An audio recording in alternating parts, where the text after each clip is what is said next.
जीव जगत में एक अजीब सी बात है ना। एक तरफ सरपट दौड़ते घोड़े, हजारों मील दूर से उड़कर आते पक्षी, घाटियों में खिलते फूल, और दूसरी तरफ पत्थरों का सन्नाटा। इन दोनों में फर्क करना हमारे लिए कितना स्वाभाविक है। हमारे पास जो स्रोत हैं वे हमें इसी सवाल की तह तक ले जाते हैं कि ये फर्क आखिर है क्या। और ये स्रोत एक बहुत बड़ा सवाल उठाते हैं, जीवन वास्तव में है क्या। अब देखिए, इसके दो पहलू हो सकते हैं, एक तकनीकी यानी वैज्ञानिक और दूसरा दार्शनिक।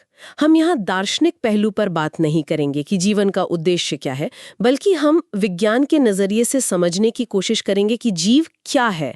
तो चलिए इस पर एक गहरी नजर डालते हैं। तो सबसे पहले ये समझना बड़ा दिलचस्प है कि इंसानों ने सजीव और निर्जीव के बीच फर्क करना शुरू कैसे किया होगा। स्रोत बताते हैं कि एक क्षमता तो आदि मानव में भी थी, पर यह कोई अकादमिक अभ्यास नहीं था। ये तो सीधे सीधे जिंदा रहने का सवाल था। आपने बिल्कुल सही नस पकड़ी है। ये कोई शांत बैठकर सोचने वाली प्रक्रिया नहीं थी। ये एक कह सकते हैं एक व्यवहारिक जरूरत थी। जब आपके सामने कोई चीज तेजी से आ रही हो तो दिमाग को फौरन ये तय करना होता है कि वो लुढ़कता हुआ पत्थर है या कोई भूखा शिकारी। आपकी प्रतिक्रिया इसी फैसले पर निर्भर करती थी। बिल्कुल यहीं से सजीव और निर्जीव के बीच भेद करने की हमारी सहज क्षमता विकसित हुई। मतलब ये समझ हमारे डीएनए में ही समा गई है, डर और बचाव की भावना से जुड़ी हुई। लेकिन मुझे ये बात हैरान करती है कि हम सिर्फ डर कर भागे नहीं, बल्कि हमने रुक कर सोचना और अवलोकन करना भी शुरू किया। ये बदलाव कब और कैसे आया कि हम शिकारी से एक पर्यवेक्षक बन गए? जी, ये एक बहुत महत्वपूर्ण मोड़ था। स्रोत इस बात पर जोर देता है कि ये बदलाव तब आया जब मानव समाज सिर्फ पेट भरने के संघर्ष से थोड़ा आगे बढ़ा। जब खेती और बस्तियों ने जीवन में थोड़ी स्थिरता लाई, तब हमारे पास सोचने और अपने आसपास की दुनिया को गौर से देखने का समय और सुरक्षा दोनों मिली। स्रोत इसे मानव शास्त्र यानी एंथ्रोपोलॉजी के विकास से जोड़ता है। जब हमने खुद को यानी इंसानों को एक अध्ययन के विषय के रूप में देखना शुरू किया, तब हमारा ध्यान बाकी जीव जगत की अविश्वसनीय विविधता पर भी गया। लेकिन स्रोत कहता है कि शुरुआती प्रगति बहुत सीमित थी। ऐसा क्यों? क्या हमारे पास उपकरण नहीं थे या सोचने का तरीका ही अलग था? हाँ, दोनों ही बातें थीं। शुरुआती अध्ययन ज्यादातर आप कह सकते हैं सतही अवलोकन पर आधारित था। क्या उपयोगी है, क्या जहरीला है, किस जानवर से खतरा है। लेकिन जीवों के आंतरिक कामकाज या उनके आपसी संबंधों को समझने के लिए न तो हमारे पास सूक्ष्मदर्शी जैसे उपकरण थे और न ही कोई व्यवस्थित ढांचा। ये ऐसा था जैसे कोई बहुत बड़ी लाइब्रेरी में खड़ा हो, लेकिन उसे किताबें पढ़नी ना आती हों, वो सिर्फ उनके कवर देख सकता हो। अच्छा, तो ये बुनियादी समझ तो आ गई कि कुछ चीजें जिंदा हैं और कुछ नहीं। लेकिन जैसा आपने कहा, दुनिया तो एक विशाल लाइब्रेरी की तरह है जिसमें लाखों करोड़ों जीव हैं। इतने बड़े पैमाने पर इन्हें कोई कैसे समझेगा? यहीं पर शायद चीजों को व्यवस्थित करने, मतलब उन्हें समूहों में बांटने की जरूरत पड़ी होगी। बिल्कुल, यहीं से पहचान, नाम पद्धति और वर्गीकरण का विज्ञान शुरू होता है। और यहाँ सबसे आकर्षक बात यह है कि वर्गीकरण का मकसद सिर्फ चीजों पर लेबल लगाकर उन्हें अलग-अलग दराजों में रखना नहीं है।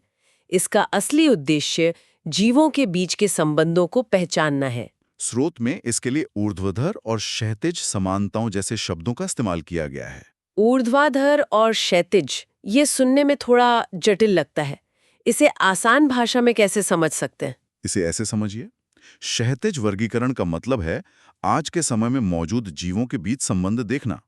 जैसे एक चमगादड़ और एक व्हेल दोनों स्तनधारी हैं, भले ही एक उड़ता है और एक तैरती है। ये आज के समय में उनके बीच की समानता है। अच्छा। और ऊर्ध्वाधर वर्गीकरण का मतलब है समय की गहराई में जाना।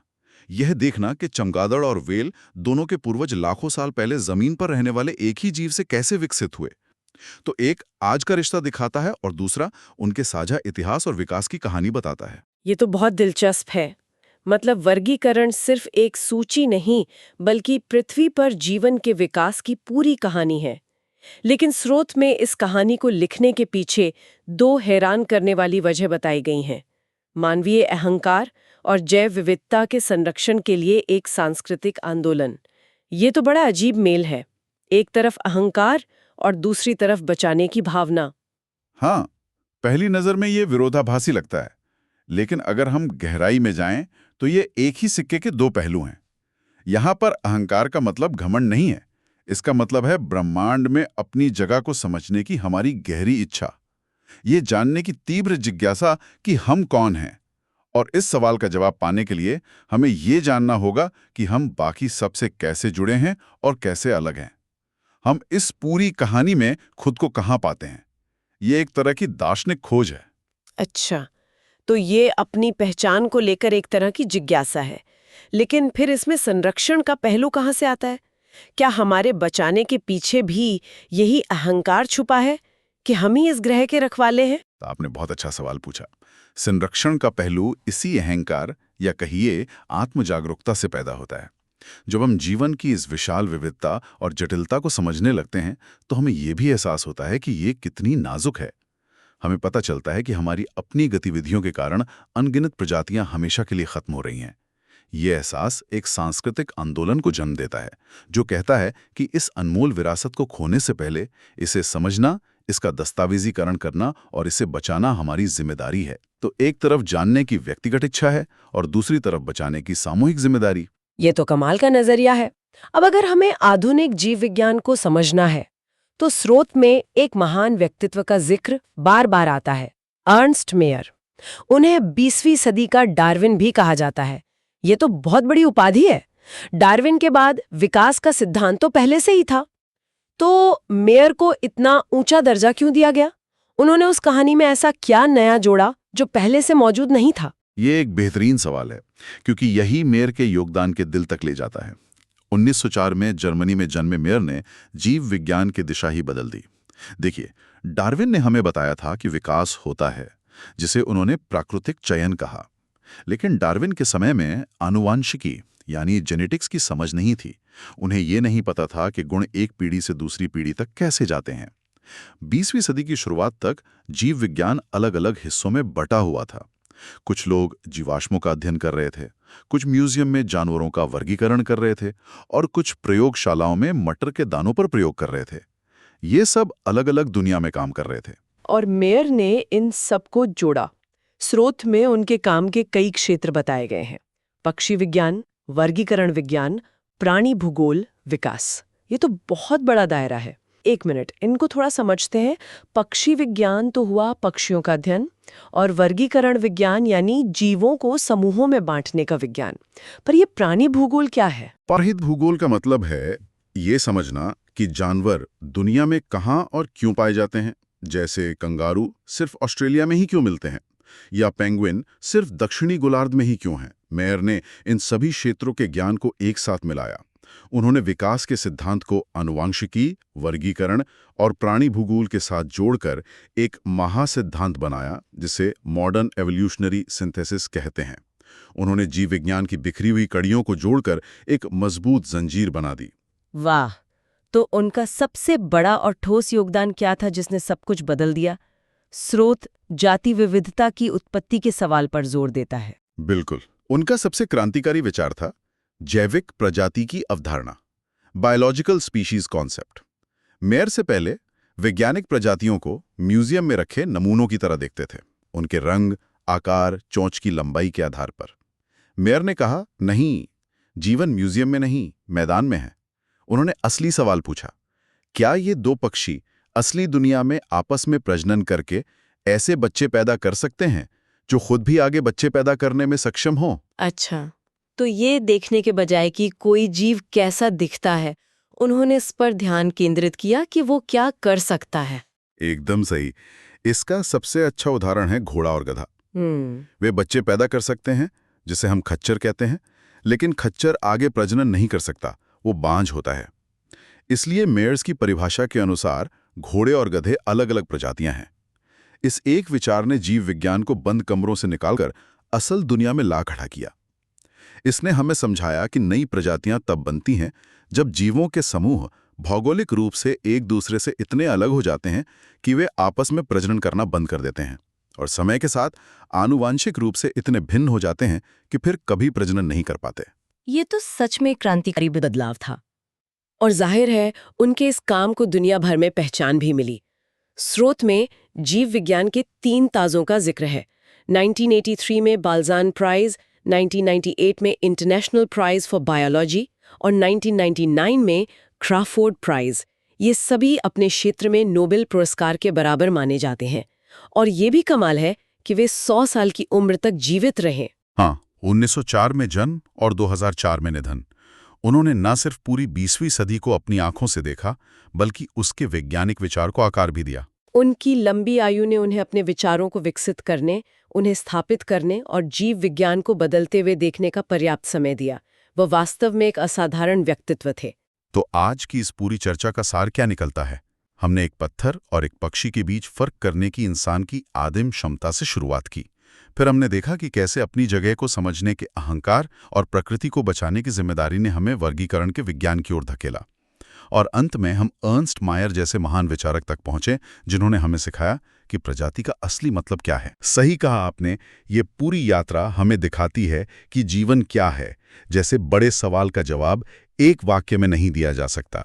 इसका जवाब देने के लिए हमें पहले जीवन की विशाल विविधता को समझना होगा, उसे एक व्यवस्थित ढांचे में रखना होगा। स्रोत सामग्री में इस परिचय के बाद आने वाले अध्यायों का जिक्र भी यही दिखाता है।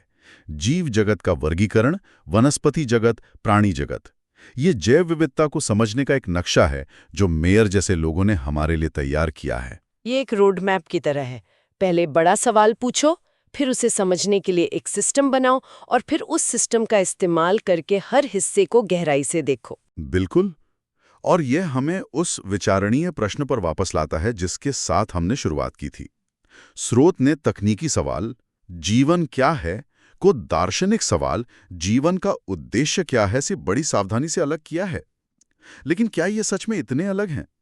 जब हम पारिस्थितिकी तंत्र के भीतर कोशिका के स्तर से लेकर पूरे समुदायों तक के जटिल संबंधों, सहयोग और संघर्षों का अध्ययन करते हैं, तो क्या जीवन का कैसे हमें उसके क्यों के बारे में कुछ संकेत देना शुरू नहीं कर देता? क्या किसी चीज के कामकाज को पूरी तरह समझ लेना उसके होने के अर्थ पर भी कोई रोशनी नहीं डालता? ये एक ऐसा सवाल है जिस पर सोचने के लिए हम अपने श्रोताओं को छोड़ सकते हैं। दुनिया कितनी निराली है। कभी सोचता हूं तो हैरान रह जाता हूं। बर्फीले पहाड़ों से लेकर तपते रेगिस्तानों तक, हर जगह हर कोने में जीवन है। सर पर दौड़ते घोड़े, हजारों मील उड़ने वाले पक्षी, घाटियों में खिलते फूल, ये सब देखकर लगता है कि हम कितना कम जानते हैं। और जब भी हम जीवन के बारे में सोचते हैं तो मेरे दिमाग में तो हमेशा दो तरह के सवाल आते हैं। एक तो बहुत ही तकनीकी है, मतलब एक पत्थर और एक बैक्टीरिया में वो क्या चीज़ है जो एक को सजीव बनाती है और दूसरे को निर्जीव। और दूसरा सवाल वो थोड़ा दार्शनिक है कि जीवन का उद्देश्य क्या है, हम यहाँ क्यों हैं। ये एक बहुत बड़ा सवाल है और हमारे स्रोत भी साफ कहते हैं कि एक वैज्ञानिक के तौर पर इस दूसरे सवाल का जवाब देना हमारा काम नहीं है। तो आज हम उस दार्शनिक सवाल को एक तरफ रखकर पहले वाले यानी वैज्ञानिक पहलू पर ध्यान देंगे। हमारे पास जो स्रोत हैं वो जीव जगत की हैरान कर देने वाली विविधता पर ही केंद्रित हैं और हमारा मकसद ये समझना है कि वैज्ञानिकों ने करने के लिए आखिर क्या तरीका निकाला है। चलिए इस गुत्थी को सुलझाते हैं। तो सबसे पहले इस विविधता के पैमाने पर ही बात करते हैं। ईमानदारी से कहूं तो ये आंकड़ा मेरे दिमाग में ठीक से बैठ ही नहीं रहा है। स्रोत बताते हैं कि अब तक लगभग 17 से 18 लाख प्रजातियों के बारे में पता लगाया और उनका वर्णन किया जा चुका है। 17 से 18 लाख, और ये तो वो संख्या है जो हम जानते हैं। असल संख्या इससे कई गुना ज्यादा हो सकती है। इसी को हम जैविक विविधता या बायोडायवर्सिटी कहते हैं। और ये सिर्फ बड़े बड़े जानवर या पौधे नहीं हैं। नहीं, बिल्कुल नहीं। ये बैक्टीरिया से लेकर विशालकाय व्हेल तक, मतलब हर स्तर पर जीवन का फैलाव है। और सबसे मजे की बात यह है कि ये कोई अंतिम संख्या नहीं है। हम आज भी लगातार नई नई प्रजातियां खोज रहे हैं, कभी अमेज़न के जंगलों में तो कभी गहरे समंदर में। मतलब ये लिस्ट तो हर साल लंबी होती जा रही है। बिल्कुल। और यहीं से एक बहुत बड़ी और व्यावहारिक चुनौती शुरू होती है। जरा सोचिए, हमारे पास 18 लाख वर्णित जीव हैं। अब अगर भारत का ही उदाहरण लें तो एक ही पौधे या प्राणी को अलग अलग जगहों पर कितने अलग अलग नामों से जाना जाता है। गौरैया को ही देख लीजिए, कहीं उसे चिड़िया कहते हैं, कहीं चकली, कहीं कुछ और। हाँ, ये तो है। अगर मैं दिल्ली में बैठकर गुड़हल के फूल के बारे में बात कर रहा हूं तो हो सकता है महाराष्ट्र में उसे जासवंत कहने वाला व्यक्ति मेरी बात ही ना समझ पाए, जबकि हम एक ही चीज की बात कर रहे हैं। ये तो सिर्फ एक देश की बात हुई। अंतर्राष्ट्रीय स्तर पर तो ये उलझन कितनी बड़ी हो जाएगी। यही असली समस्या है। अगर एक जापानी वैज्ञानिक और एक ब्राजीलियन वैज्ञानिक एक ही कीड़े पर रिसर्च कर रहे हैं तो वो एक दूसरे को कैसे बताएंगे कि वे किस कीड़े की बात कर रहे हैं? स्थानीय नाम यहाँ मतलब पूरी तरह से बेकार हो जाते हैं। विज्ञान में किसी भी तरह के भ्रम की कोई गुंजाइश नहीं हो सकती। यानी इस विशाल विविधता को समझने का सबसे पहला और जरूरी कदम था हर जीव को एक मानक नाम देना। एक ऐसा नाम जो पूरी दुनिया में एक ही हो और जिस पर सब सहमत हों। एकदम सही। और इसी प्रक्रिया को नाम पद्धति या जिसे हम ज्यादातर नॉमेनक्लेचर कहते हैं कहा जाता है। लेकिन नाम देने से भी पहले एक और कदम आता है, पहचान। आप किसी चीज को नाम तभी दे सकते हैं जब आप उसे ठीक से पहचानते हो, उसके गुणों को समझते हो। अच्छा, तो ऐसा नहीं है कि किसी को कोई नया जीव मिला और उसने अपनी मर्जी से कुछ भी नाम रख दिया। बिल्कुल। और ये नियम बहुत सख्त है। दुनिया भर के वैज्ञानिक इन पर सहमत हैं। पौधों के लिए एक अलग गाइड बुक है जिसे international code of botanical nomenclature या ICBN कहते हैं। तो फिर जानवरों के लिए भी एक अलग रूल बुक होगी? हाँ। ऐसा तो नहीं हो सकता कि एक ही नाम किसी पौधे और जानवर दोनों को दे दिया जाए। आपने बिल्कुल सही पकड़ा। जानवरों के लिए है international code of zoological nomenclature या ICZN। इन कोड्स का एक ही मकसद है, ये सुनिश्चित करना कि हर जीव का सिर्फ एक ही वैज्ञानिक नाम हो और वो नाम किसी दूसरे ज्ञात जीव का ना हो, ताकि कोई कंफ्यूजन ना रहे। यहाँ पर जो सबसे दिलचस्प बात मुझे स्रोतों में लगी वो ये है कि इस पूरी समस्या का समाधान एक व्यक्ति ने बहुत पहले ही दे दिया था, कैरोलस लिनियस। और उनकी दी हुई प्रणाली आज भी लगभग 300 साल बाद इस्तेमाल हो रही है। हाँ, लिनियस को आधुनिक टैक्सोनॉमी को जनक भी कहा जाता है। उन्होंने जो प्रणाली दी उसे हम द्विपद नाम पद्धति या बाइनोमियल नॉमेनक्लेचर कहते हैं। जैसा कि नाम से ही पता चलता है, बाइनोमियल यानी दो नाम वाली पद्धति। इसमें हर जीव के वैज्ञानिक नाम के दो हिस्से होते हैं। इसे समझने के लिए आम का उदाहरण लेते हैं, जो हमारे स्रोत में भी है। आम का वैज्ञानिक नाम है मैंगीफेरा इंडिका। तो इस नाम को अगर हम इस दो नाम वाली पद्धति से देखें, इसका क्या मतलब हुआ? देखिए, इसमें पहला शब्द मैंगीफेरा उसके वंश या जीनस को बताता है। आप जीनस को एक तरह से सरनेम या कुल नाम समझ सकते हैं। और दूसरा शब्द इंडिका उसकी जाति या स्पीशीज को बताता है। ये उसका अपना खास नाम है। तो मैंगीफेरा वंश में आम जैसे और भी मिलते जुलते फल हो सकते हैं, लेकिन इंडिका जाति उसे खास तौर पर भारतीय आम के तौर पर पहचान देती है। वाह, ये तो बहुत तार्किक है। मतलब पहले एक बड़ा ग्रुप यानी वंश और फिर उसके अंदर एक खास सदस्य यानी जाति। लेकिन इन नामों को लिखने के भी कुछ खास नियम होंगे ताकि पूरी दुनिया में एक रूपता बनी रहे। हाँ, और ये नियम बहुत जरूरी हैं। पहला और सबसे खास नियम ये है कि जैविक नाम हमेशा लैटिन भाषा में होते हैं और इन्हें लिखते समय तिरछे अक्षरों यानी इटैलिक्स में लिखा जाता है। एक मिनट, लैटिन ही क्यों? ये तो एक क्या कहते हैं, मृत भाषा है। आज की दुनिया में अंग्रेजी या कोई और भाषा ज्यादा आसान नहीं होती? आपका सवाल बहुत अच्छा है और यही इसकी खूबी है। लैटिन एक मृत भाषा है, यानी ये अब कहीं भी आम बोलचाल में इस्तेमाल नहीं होती। इसलिए इसके शब्दों के अर्थ समय के साथ बदलते नहीं हैं। आज से 500 साल बाद भी इंडिका का मतलब वही रहेगा जो आज है। अगर हम अंग्रेजी इस्तेमाल करते तो शब्दों के अर्थ और स्पेलिंग बदल सकते थे, जो वैज्ञानिक सटीकता के लिए एक बहुत बड़ा खतरा होता। ये तो मैंने सोचा ही नहीं था। तो स्थिरता के लिए लैटिन का इस्तेमाल होता है, और अगर कोई हाथ से लिख रहा हो तो? इटैलिक्स लिखना तो बहुत मुश्किल है। उसके लिए भी एक नियम है। जब इन नामों को हाथ से लिखा जाता है तो वंशनाम और जाति दोनों शब्दों को अलग अलग रेखांकित यानी अंडरलाइन किया जाता है। ये अंडरलाइन भी यही दिखाता है कि ये लैटिन मूल के शब्द हैं। ठीक है, तो पहला नियम लैटिन और इटैलिक्स। दूसरा नियम तो हम जानते ही हैं, पहला शब्द वंश और दूसरा जाति। तीसरा, हाथ से लिखने पर अंडरलाइन करना। और कोई खास नियम? एक और बहुत जरूरी नियम है लिखने के तरीके से जुड़ा। वंश का नाम यानी पहला शब्द हमेशा बड़े अक्षर कैपिटल लेटर से शुरू होता है, जबकि जाति का नाम यानी दूसरा शब्द हमेशा छोटे अक्षर स्मॉल लेटर से शुरू होता है। जैसे मैंजीफेरा इंडिका में M कैपिटल और I स्मॉल। और मैंने कई नाम के आगे भी कुछ लिखा देखा है, जैसे लिन या ऐसा ही कुछ। उसका क्या मतलब होता है? हाँ, ये 5वां नियम है।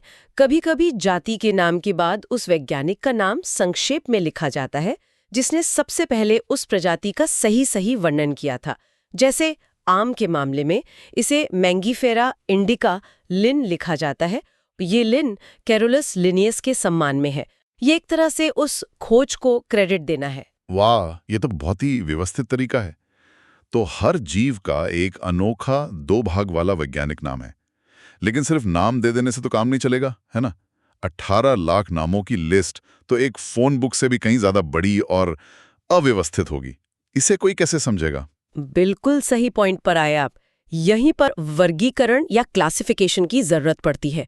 सिर्फ नाम देना ऐसा है जैसे आपने लाइब्रेरी की सारी किताबों पर एक यूनिक नंबर तो डाल दिया, पर उन्हें यूं ही एक ढेर में फेंक दिया। कोई किताब कैसे ढूंढेगा?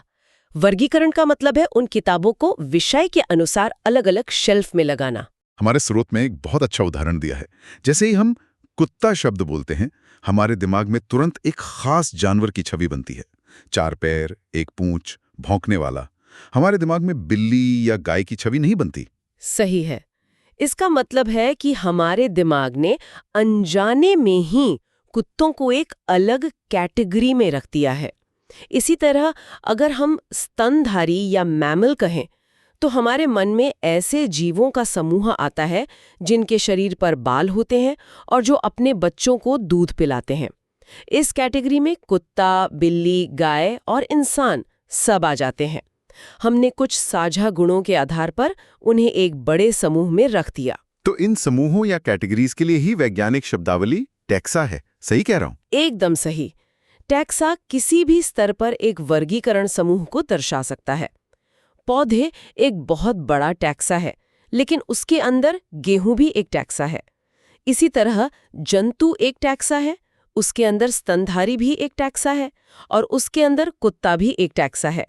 ये सब अलग अलग लेवल के टैक्सा हैं। तो इसका मतलब ये हुआ कि कुत्ता एक स्तनधारी है और स्तनधारी एक जंतु है। ये तो एक के अंदर एक रखे हुए डिब्बों जैसा है। एक पदानुक्रम या हायरार्की बनाते हैं।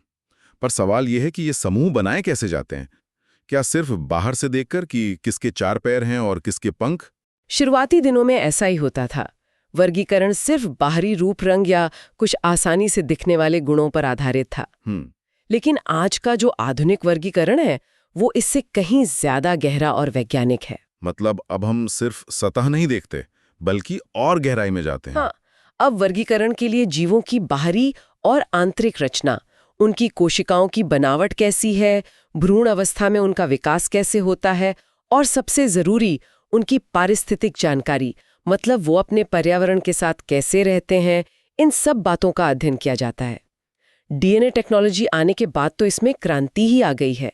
अब हम जेनेटिक स्तर पर देख सकते हैं कि कौन सी प्रजाति किससे कितनी करीबी रिश्तेदार है। तो किसी जीव के गुणों को पहचानना, मतलब आइडेंटिफिकेशन, उसे समान गुणों वाले जीवों के साथ समूह में रखना, यानी क्लासिफिकेशन, और फिर उसे नियमों के अनुसार एक वैज्ञानिक नाम देना, यानी नॉमेनक्लेचर, ये सभी प्रक्रियाएं मिलकर वर्गीकरण विज्ञान यानी टैक्सोनॉमी का आधार बनती हैं। बिल्कुल, यह एक संपूर्ण वैज्ञानिक प्रणाली है जो हमें जीव जगत की इस विशाल, लगभग अनंत लगने वाली विविधता को एक व्यवस्थित और तार्किक ढांचे में समझने में मदद करती है। यह सिर्फ एक कैटलॉग नहीं है, ये जीवन का पारिवारिक वृक्ष बनाने जैसा है। तो कुल मिलाकर आज की हमारी इस चर्चा का सार क्या है? हमने जीवन की आश्चर्यजनक विविधता से शुरुआत की, जहां लगभग 18 लाख ज्ञात प्रजातियां हैं। फिर हमने नामों की उस उलझन को समझा जो स्थानीय नामों से पैदा होती है, और उसके समाधान के रूप में बाइनोमियल नोमेनक्लेचर को जाना। हाँ, जो हर जीव को एक अनूठा और सार्वभौमिक वैज्ञानिक नाम देती है। और आखिर में हमने ये जाना कि वैज्ञानिक इन सभी जीवों को सिर्फ नाम ही नहीं देते, बल्कि उन्हें टैक्सा जैसे तार्किक वर्गों में बांटते भी हैं। और ये वर्गीकरण सिर्फ सुविधा के लिए नहीं है, बल्कि ये जीवों के विकासवादी संबंधों को समझने की एक कोशिश है। कौन किसका करीबी रिश्तेदार है और जीवन के इस महान वृक्ष पर कौन सी शाखा कहाँ से निकली है। यहाँ ये जानना भी रोचक है कि वर्गीकरण करने की ये आदत कोई बहुत नई चीज नहीं है। ऐसा नहीं है कि ये पिछले कुछ 100 सालों में ही वैज्ञानिकों ने शुरू किया। ये एक बहुत महत्वपूर्ण बिंदु है। वर्गीकरण की प्रवृत्ति इंसानों में बहुत पुरानी है। आदि मानव भी अपने आसपास के जीवों का वर्गीकरण करते थे, लेकिन जाहिर है उनका आधार आज के वैज्ञानिकों से बहुत अलग था। उनका आधार था उपयोगिता, मतलब कौन सा पौधा खाने के काम आएगा, किस जानवर की खाल से कपड़े बनेंगे, किस लकड़ी से मजबूत हथियार बनेगा, या कौन सा जानवर खतरनाक है जिससे दूर रहना है। हाँ, उनका वर्गीकरण उनकी मूलभूत आवश्यकताओं, भोजन, कपड़े और आश्रय पर आधारित था। यह दिखाता है कि अपने आसपास की दुनिया को समझना और उसे व्यवस्थित करना एक बुनियादी मानवीय प्रवृत्ति है, जो शायद हमारे सर्वाइवल के लिए जरूरी थी। आज बस हमारे तरीके और आधार ज्यादा वैज्ञानिक और विस्तृत हो गए हैं। हमारे स्रोत में एक और बात कही गई है जो मुझे सोचने पर मजबूर करती है। हम लगातार नए जीवों की खोज कर रहे हैं, और वो भी उन जगहों पर जहां हम सोचते थे कि हम सब कुछ जानते हैं। ये एक बहुत बड़े सवाल को जन्म देता है। अगर हमने अब तक सिर्फ 18 लाख प्रजातियों का ही वर्णन किया है, जबकि कई वैज्ञानिकों का अनुमान है कि पृथ्वी पर असल में 80 लाख से लेकर 1 करोड़ तक प्रजातियां हो सकती हैं, तो इसका मतलब है कि हम अभी भी अपनी धरती के ज्यादातर निवासियों से मिले ही नहीं हैं। ये वास्तव में एक विनम्र कर देने वाला विचार है। इसका मतलब है कि हम अपनी पृथ्वी की जैविक संपदा का एक बहुत छोटा सा हिस्सा ही जानते हैं। जरा सोचिए, उन अनखोजी जगहों पर जैसे घने वर्षावन या गहरे महासागरों की खाइयों में कितने ऐसे जीव होंगे जो खोजे जाने का इंतजार कर रहे हैं। न जाने कितनी अनूठी विशेषताएं, कितने नए जैविक रसायन जिनसे शायद भविष्य की दवाइयां बन सकें। ये सब अभी भी हमारी समझ से परे है, उन अनखोजे जीवों में छिपा हुआ है। ये एक अंतहीन खोज है। सोचिए कि आप एक वैज्ञानिक हैं और आपको जंगल में एक बिल्कुल नया अनजान जीव मिलता है। आप दुनिया को उसके बारे में कैसे बताएंगे? उसका पता, उसका खानदान कैसे तय करेंगे? आज हम इसी जासूसी के काम को समझने वाले हैं, जिसे वैज्ञानिक वर्गीकरण कहते हैं। हमारे पास जो जानकारी है वो बताती है कि कैसे वैज्ञानिक पृथ्वी पर मौजूद लाखों जीवों को एक सटीक पते वाले सिस्टम में फिट करते हैं। बिल्कुल, ये किसी बहुत बड़ी लाइब्रेरी में हर किताब को उसकी सही जगह पर रखने जैसा है। और इस लाइब्रेरी का जो कैटलॉग सिस्टम है वो एक पिरामिड या सीढ़ी की तरह है। हम सबसे छोटी और सबसे खास पहचान से शुरू करेंगे, जिसे जाति कहते हैं, और फिर धीरे धीरे ऊपर चढ़ते हुए सबसे बड़े समूह यानी जगत तक पहुंचेंगे। ये सिर्फ नाम रखने का तरीका नहीं है, मतलब ये जीवन के आपसी रिश्तों की कहानी समझने का एक नक्शा है। चलिए इस विशाल पहेली को सबसे छोटे और सबसे दिलचस्प टुकड़े से सुलझाना शुरू करते हैं। जाति यानी स्पीशीज। यहीं से हर जीव की अपनी अनूठी पहचान शुरू होती है। जैसे हम इंसानों के लिए ये सेपियंस है। सही। और यहीं पर वो मशहूर 2 नाम वाली व्यवस्था आती है। हम सिर्फ सेपियंस नहीं हैं, हम होमो सेपियंस हैं। पहला नाम होमो हमारे वंश यानी जीनस का नाम है, और दूसरा सेपियंस हमारी जाति का। यह ठीक वैसा ही है जैसे किसी का पूरा नाम हो, सरनेम और पहला नाम। इससे दुनिया में कहीं भी किसी भी वैज्ञानिक को ठीक ठीक पता चल जाता है कि किसकी बात हो रही है। मतलब सिर्फ टाइगर कहना काफी नहीं है, क्योंकि अलग अलग भाषाओं में उसके अलग अलग नाम हो सकते हैं, लेकिन पैंथेरा टाइग्रिस कहते ही पूरी दुनिया के वैज्ञानिक समझ जाते हैं कि हम बाघ की बात कर रहे हैं। हाँ, यहाँ पैंथेरा उसका वंश हुआ और टाइग्रिस उसकी जाति। एकदम सही। और वंश यानी जीनस जाति से ठीक ऊपर की सीढ़ी है। यह मिलती जुलती जातियों का एक परिवार जैसा है। एक वंश की जातियों में आपस में इतनी समानताएं होती हैं कि लगता है वे करीबी रिश्तेदार हैं। इसे समझने के लिए पौधों का एक बड़ा मजेदार उदाहरण है। आलू, टमाटर और बैंगन। देखने में तो तीनों सब्जियां बिल्कुल अलग हैं। बिल्कुल। लेकिन वैज्ञानिकों ने पाया कि उनमें अंदरूनी तौर पर इतनी समानताएं हैं कि उन सभी को एक ही वंश सोलेनम में रखा गया है। ये तो मैंने कभी सोचा ही नहीं था। है ना दिलचस्प? जानवरों में भी ऐसा ही है। शेर, जिसका वैज्ञानिक नाम है पैंथेरा लियो, तेंदुआ पैंथेरा पार्डस और बाघ पैंथेरा टाइग्रिस, ये तीनों अलग अलग जातियां हैं, लेकिन ये सभी पैंथेरा वंश का हिस्सा हैं। वहीं दूसरी तरफ जो घरेलू बिल्लियां होती हैं, वे एक अलग वंश फेलिस में आती हैं। एक मिनट, ये थोड़ा उलझाने वाला है। मतलब शेर और घरेलू बिल्ली जो आकार और व्यवहार में इतने अलग दिखते हैं, वे करीबी रिश्तेदार हैं, लेकिन वे एक ही वंश में नहीं है। तो फिर उनका रिश्ता इस सिस्टम में कहाँ दिखाई देता है? बहुत अच्छा सवाल है, और यहीं हम अगली सीढ़ी पर कदम रखते हैं, जिससे कहते हैं कुल यानी फैमिली। कुल में एक जैसे कई वंश एक साथ आते हैं। तो आपका पैंथेरा वंश, जिसमें शेर और बाघ हैं, और फेलिस वंश, जिसमें घरेलू बिल्ली है, दोनों को एक ही कुल फेलिडी में रखा गया है। अच्छा, फेलिडी। जी, इसीलिए हम इन्हें बिल्ली परिवार के सदस्य कहते हैं। यहाँ समानताएं थोड़ी कम हो जाती हैं, लेकिन एक बुनियादी ढांचा एक जैसा होता है। अच्छा, तो ये बिल्ली परिवार हुआ। और कुत्तों का क्या?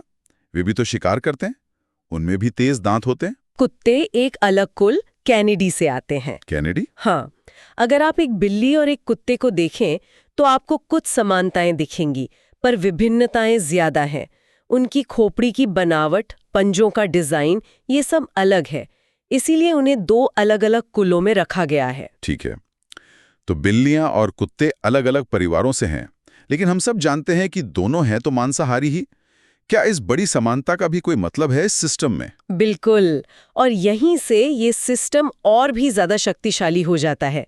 हम अगली सीढ़ी पर आते हैं, जो है गण यानी ऑर्डर। फेलिडी यानी बिल्ली कुल और कैनिडी यानी कुत्ता कुल, इन जैसे अलग-अलग कुलों को एक ही गण कार्निवोरा में रखा गया है। कार्निवोरा, ये नाम तो सुना हुआ लगता है। इसका मतलब मांसाहारी होता है ना? एकदम। और ये कार्निवोरा नाम सिर्फ एक लेबल नहीं है, ये एक भविष्यवाणी है। इसका मतलब है कि इस समूह के जानवरों में मांस को फाड़ने के लिए खास तरह के नुकीले दांत, जिन्हें कैनाइन्स कहते हैं, और कैंची जैसी दाढ़ विकसित हुई हैं। तो अगर कल कोई नया जानवर मिलता है और उसके दांत ऐसे हैं, तो वैज्ञानिक तुरंत अंदाजा लगा सकते हैं कि वो इसी समूह का हिस्सा होगा। और उसका व्यवहार भी मांसाहारी होगा। अरे वाह!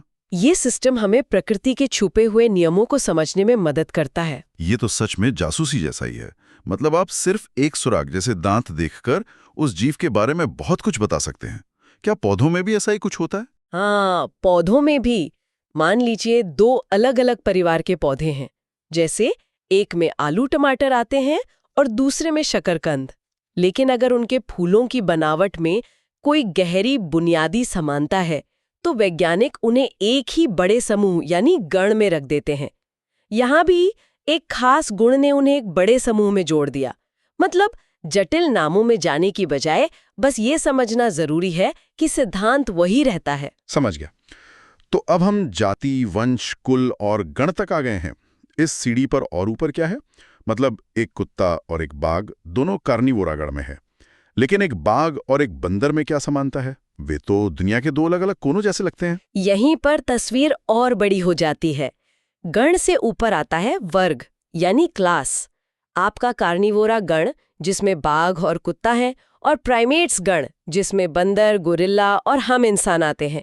इन दोनों को एक ही वर्ग मैमेलिया में रखा गया है। मैमेलिया यानी स्तनधारी। अच्छा, तो इसका मतलब ये हुआ कि बाघ और बंदर दोनों अपने बच्चों को दूध पिलाते हैं, दोनों के शरीर पर बाल होते हैं।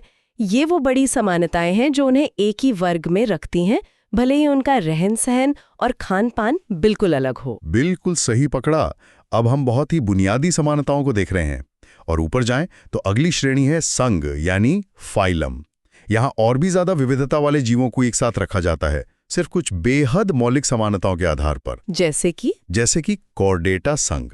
इसमें मछली, मेंढक, सांप, पक्षी और हम स्तनधारी सभी आते हैं।